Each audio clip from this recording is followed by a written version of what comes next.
Aloha and welcome to week 9 of En Route, where every week we look at profound moments during amazing journeys. Today's guest is going to be a little different. It's not so much one journey, it's a series of journeys he's taken throughout his lifetime. And he's going to share with us a profound moment in, I think, every continent. But we'll soon find out. Let me introduce Chris Adams. He's a Kiwi who also lives in the US, balances his world between two places today. And hey, Chris, come and join us. Where are you going anyway? Oh, yeah, come on up. Hello, John. How are you? Usually I get a Kiwi the next trip, mate. Yeah, nice to see you. I just got back from Mexico, the World Travel and Tourism Council Global Summit, which was a joy to be there, mate. Right on. Well, I would love to talk to you about all of those things that you do, but not today. Today, we're going to stick with the travel that's had an impact on your life more personally than professionally. And what I understand is you're going to drive the show today. You've got a slideshow, and you're going to show a few images from a stop you've made on all continents and share either an epiphany or a life lesson or something profound that happened on each. So I'll let you run with it. Okay. Well, this is a delight to be with you, John. Kia ora. Hello to everybody.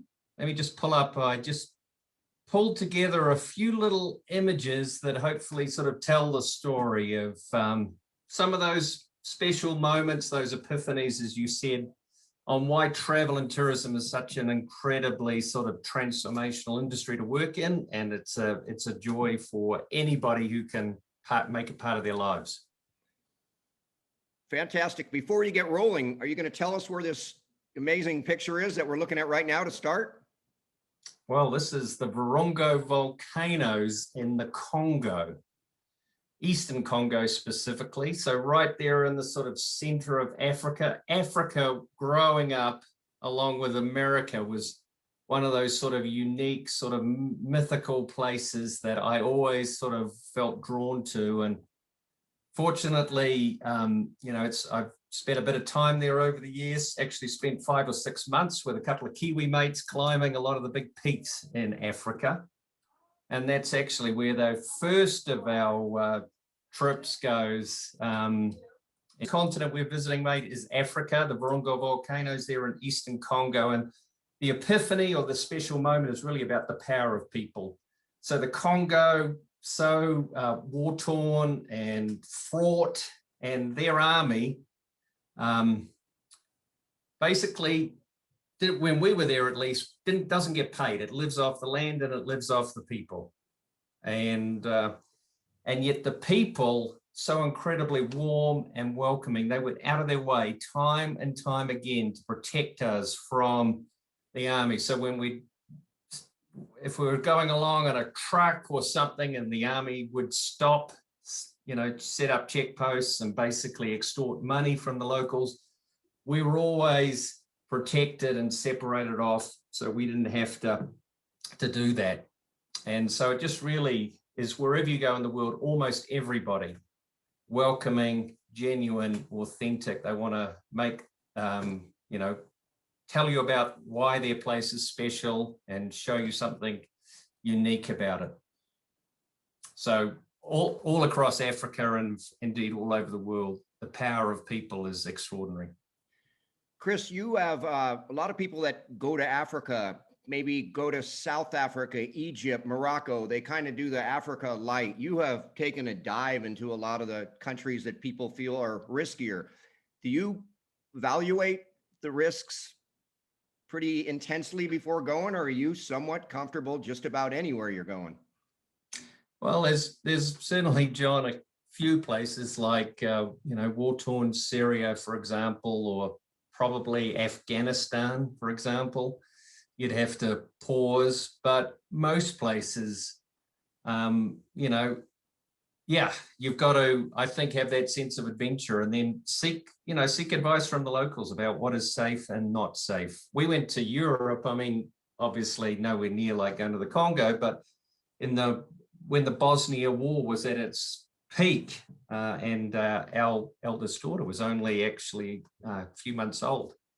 And we traveled all over Europe and had an extraordinary time when, you know, our friends and family was, oh, this is not a good time to go to Europe.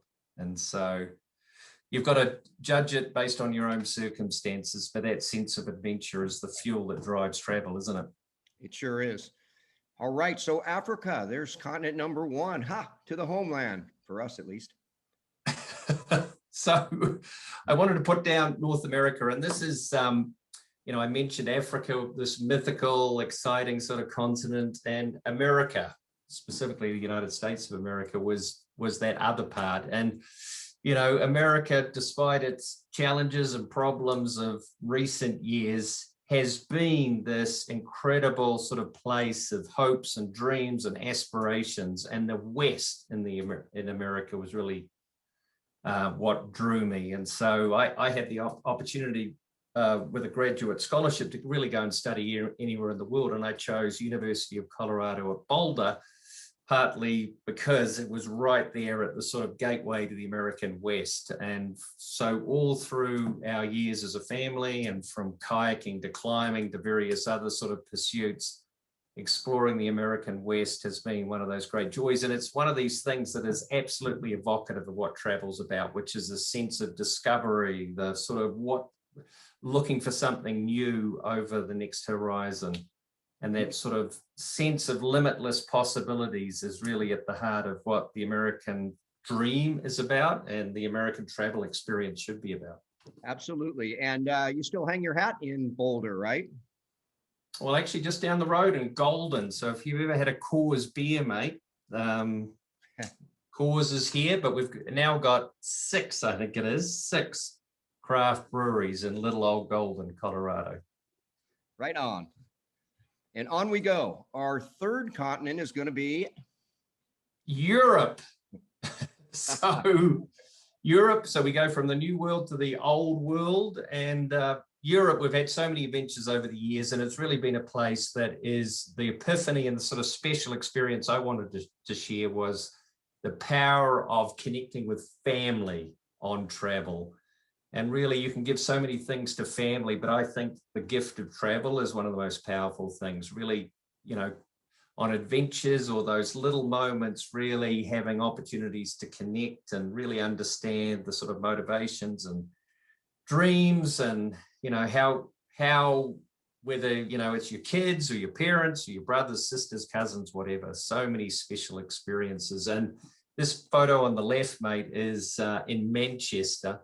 So my grandmother, my daughter's great-grandmother, grew up in Manchester, worked in a cotton mill, and she'd have to start at 6 o'clock in the morning. So she got up at 5 to walk 3 miles to start work, and she worked half a day so she could go to school the other half day. She was doing this from age 12. Her mother was only in school till 10. So that was considered, you know, fortuitous that she had the opportunity to stay in school beyond age 12, but only working half a day. And so I didn't get the kids up at 5, but we got up early and we walked those 3 miles from her house, and it's still there, to the cotton mill, which is still there. It's not a cotton mill anymore. And that was one of those special, unique sort of family moments, and really them understanding, you know, where they came from. They're sort of what we call in New Zealand, whakapapa. That sense of who you are and what's special about, you know, your family. fantastic. I don't want to ever hear you complaining about an early wake up call or a commute again, Chris. All right. And we'll head off to our next continent, mate. I've been truly blessed in my life, and one of the very special experiences I've had is working as a mountaineering guide, what we call a field assistant, for the New Zealand Antarctic program in Antarctica for a summer. So that was 3 months working in the dry valleys. If anybody's heard of McMurdo Base, there's a New Zealand base called Scott Base. But for almost all of that time, out in the dry valleys, and some of the most remarkable, extraordinary landscapes on Earth, in a real wilderness, because you pretty much know that wherever you step, you're almost certainly the first human to set foot on that piece of land. And I got that sense of real limitless wilderness is it's vanishing in the world. And to have that is more of a feeling rather than just, a landscape. An incredible place, and anybody has the opportunity to go to Antarctic. It's also one of those places that we've got to ensure remains a wilderness. Very powerful, the pictures and the story. But do you know what the number of total humans that have been to Antarctica? I mean, you're in a small club. Have 1 million people been there ever? Do you know the number? No, I don't. But, obviously quite a few people rotate in through McMurdo Base, for example. There's the Antarctic program for the United States is actually run out of Colorado here. So I've got friends who've worked down there. So there's quite a few in that club, and hopefully we're all fighting to make sure that it is a wilderness and remains so.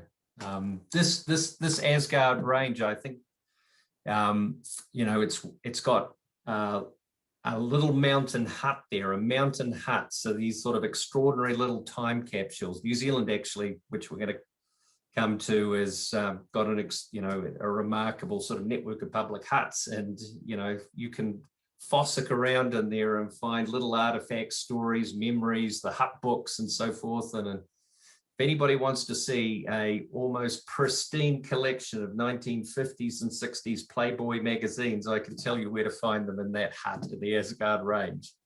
Be careful, that'll increase tourism a little more. All right. So moving on, mate, to Asia. It's really a juxtaposition against Antarctica, because we went on an extraordinary trip where we combined Singapore, and then we went for a couple of weeks to Borneo. And Borneo, which is this island, it's almost big enough to be a bloody continent because it's bigger than Texas. And it was, in the 19th and 20th century, almost emblematic of what wilderness was, this sort of untamed Borneo tropical forest. It's also got an enormous volcano in there that's, I think, over 13,500 feet high. So this extraordinary wilderness that has been fundamentally transformed in all sorts of ways. So the sort of wilderness experience, orangutan, of course, are one of the most famous species. So much of that wilderness has been lost. And I really feel that travel and tourism could have been, so much more a powerful protector of looking after those tropical rainforests.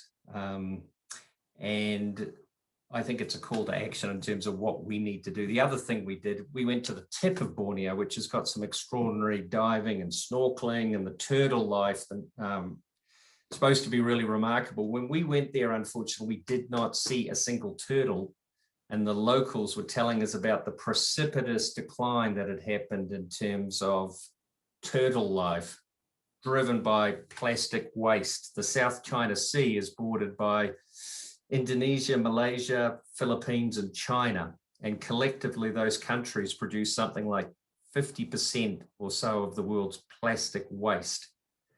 And anybody who's been to developing world knows, or frankly out on the ocean, knows the extraordinary challenges we've got around managing plastic waste, and it's so much of a better way. I am happy to see that you and your family are doing some of the cleanup there. I mean, it's only a fraction of what there is, but I know you do the right thing wherever you go. Yeah, but it's only a very small step. It really speaks to the structural change we need, because we need to strip plastic out of the waste stream, and we can't have single-use plastic. Many of these developing countries really have no waste collection system. Anything that basically you use, they have nowhere to put. So we need to think about this as travelers. And yes, we need to do the right thing ourselves, but we need to be fighting aggressively for structural change throughout the world's economy to remove some of these hugely damaging things, such as single-use plastic. Great points.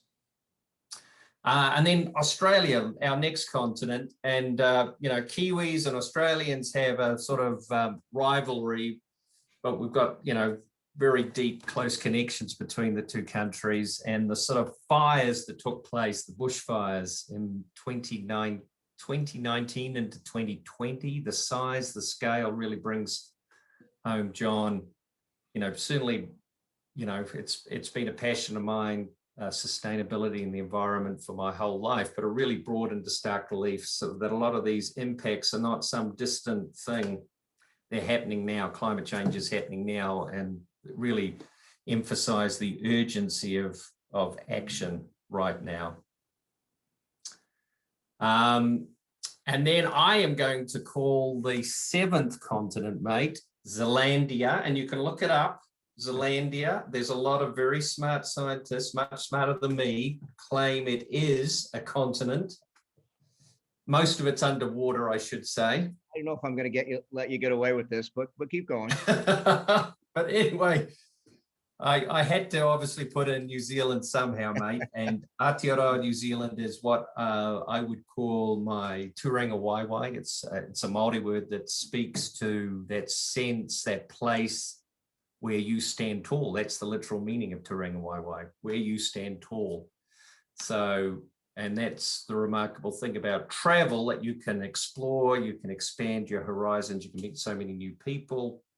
But it also brings into stark relief your own home, wherever that might be, and you might have multiple homes. Or what is the sort of unique, special essence of that place that helped shape you? And New Zealand, which is often described as sort of a continent and a couple of small islands, because there's so much sort of variety packed into a very small place. There's pretty much every adventure from skiing and mountaineering to this is, mate, you came and stayed with us at Whangamata in the Coromandel, one of the beach things, and we were going to go out, and I wanted to take you to this location, so you have to come back. This is what's called Donut Island, Whanua Island, just off Whangamata. You paddle in through the sea cave, and it opens up into this incredible amphitheater on a nature reserve, which has got one of the only living dinosaurs, the tuatara, which lives to 150 years old. It's not as big as most dinosaurs, but it was around literally when the dinosaurs were plodding around on the earth. So you have to come back here. Well, I'll take any excuse I can to travel, especially to a place like New Zealand, which is absolutely one of my favorites in the world. But I am not going to give you credit for all 7 continents. And if you can go ahead here, I'm going to throw in a couple of my own pictures just to entice you to get down to South America. This is a shot from Carnival in Aurora, Bolivia. My wife and I were looking for one of the best places for Mardi Gras in the world, not called Rio or New Orleans, and we found this town in Bolivia. And if you go to one more shot, I think I put in here, absolutely the most stunning bit of nature, the Iguazu Falls. It's where Uruguay, Argentina, and Brazil all meet. Just one little snippet here of everybody seems to compare waterfalls to Niagara.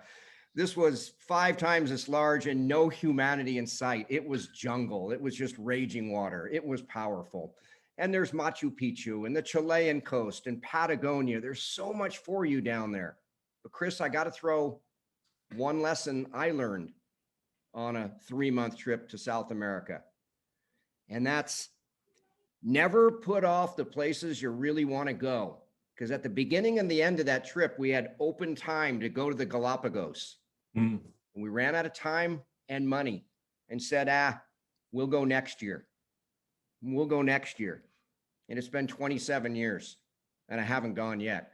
And the lesson learned there is don't put off travel. If you got a passion for someplace, figure out a way and go, right? And you've lived that life. You've done that in everything you've done through your with your family, through your travels. Yeah, well, in fact, that really leads us to the last image I was going to share, John, which is, we went to Boston, which, great American city, an extraordinary place. We had a wonderful time during the pandemic, so we were balancing all of that. But the special experiences we had just really reminded us about that even coming out of this pandemic, how travel needs to continue to be a part of our lives, and that can be such a powerful force for good. So hopefully a lot of these big picture issues that we've talked about, we can tackle those. And at the same time, we can also try to make those communities as well as the family and friends we travel with better. Well, I love the way that you travel, you're analytical, you're thoughtful, you bring in generations, both travel with your folks and travel with your kids. And Chris, just keep going. I don't know anything it's gonna slow you down. I just hope I get to have a few more experiences with you. We've done a few mountains, we've done a little paddling, but there's so much more. Yeah. So Well, hopefully we'll do a few more, mate, and I'll take you out to that Whenua Island off Whangamata, or maybe on a river here in Colorado, or some other adventure. I'd say all the above. And my wife, her favorite place in the world outside the US is New Zealand. So it's in a second. You say go, we're there. Let's just get the world healthy. Let's get this world to be happy and healthy again and keep moving. Very good. And let's also push for recognizing Zealandia as the 8th continent, mate. I'll go for number 8. Get yourself to South America, Chris. I'm going to say aloha to you and everyone else. Thank you for watching, and we'll see y'all next week.